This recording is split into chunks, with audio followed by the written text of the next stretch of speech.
Yo, what's up, Gear Nerd? Just your buddy Dustin from Blue Collar Gear Review. Coming today, not necessarily a tone video, but more of a things you should know video if you're interested in the Boss MS3.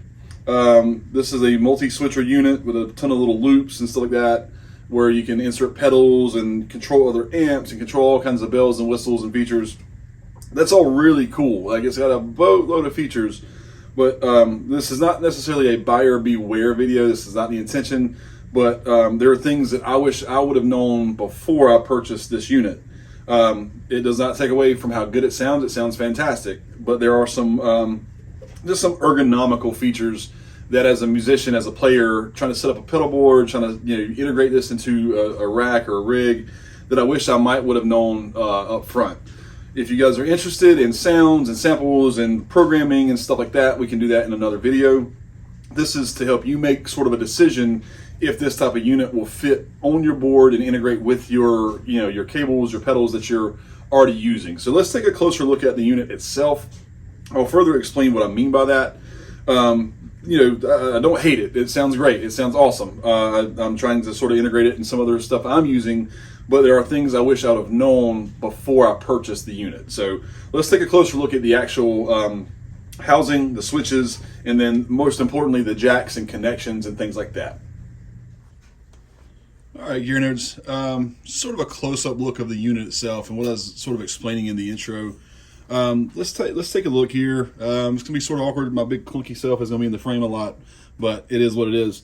Let's just kind of start off by saying, like, the pedal itself is really cool. It's got 4 big buttons, 4 easy to reach buttons, and some knobs to kind of change your features, memory mode and such.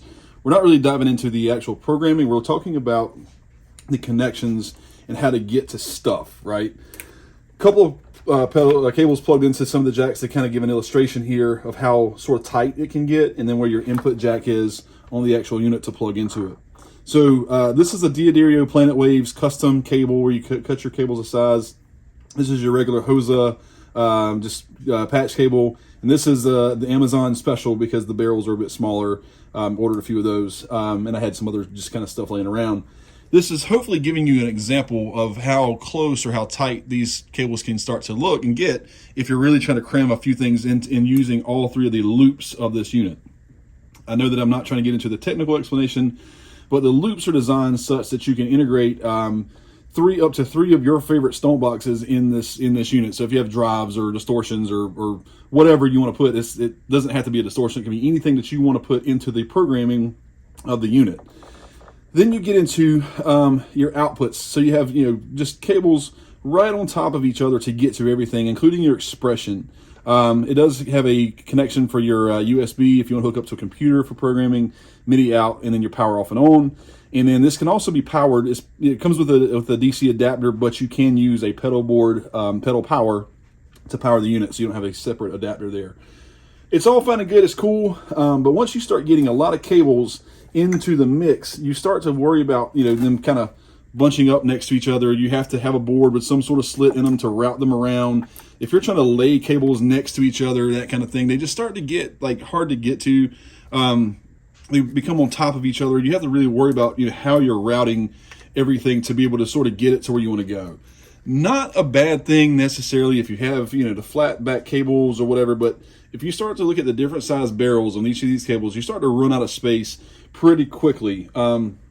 Me personally, a handful of these short barrels, pardon the connection back and forth here, just the sort of short ends there, you start to kind of get a cleaner connection. You start to give yourself a little bit more real estate in between your cables. So if you have to kind of get to wherever and maneuver and such, it's just kind of thing.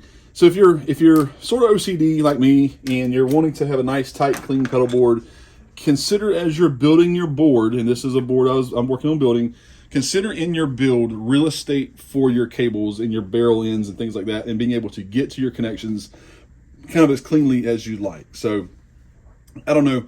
Again, opinion, and sort of in my wrap-up notes, I will share the same thing, that it's a really, really cool pedal. You just have to sort of account for the space that you need to run the units how you intend on running them. All right, guys. I hope that was helpful. Again, this is not intended to bash this unit at all. It's not a buyer beware. Don't buy it because of whatever. my goal for this channel is just to help inform other musicians on purchases they're considering making, so that you're not wasting your money on something that you might not be happy with. You know, I don't love some of the things, but it does sound amazing. It does pack a lot of punch in one unit. It takes up maybe the size of 2 or 3 stone boxes on your board.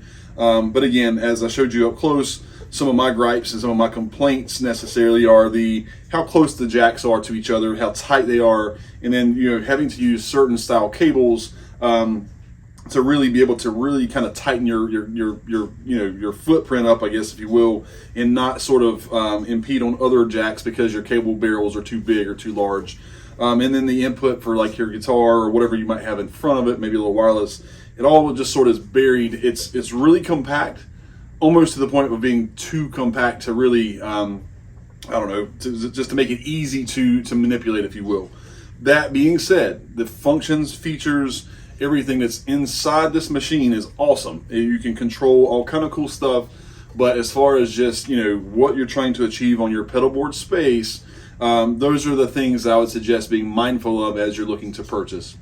There's other units like the HX Stomp that may be a little larger or, you know, a bit more ergonomic in terms of connection, but the function, the features, the sounds, just the overall idea of what they do, very similar. Again, I don't regret my purchase. I wish I would have known these things ahead of time, because I've had to order other cables and such to just make them fit in a pedal board in a nice, clean fashion. So, hope this was helpful. Thank you for watching. We'll see you on the next one.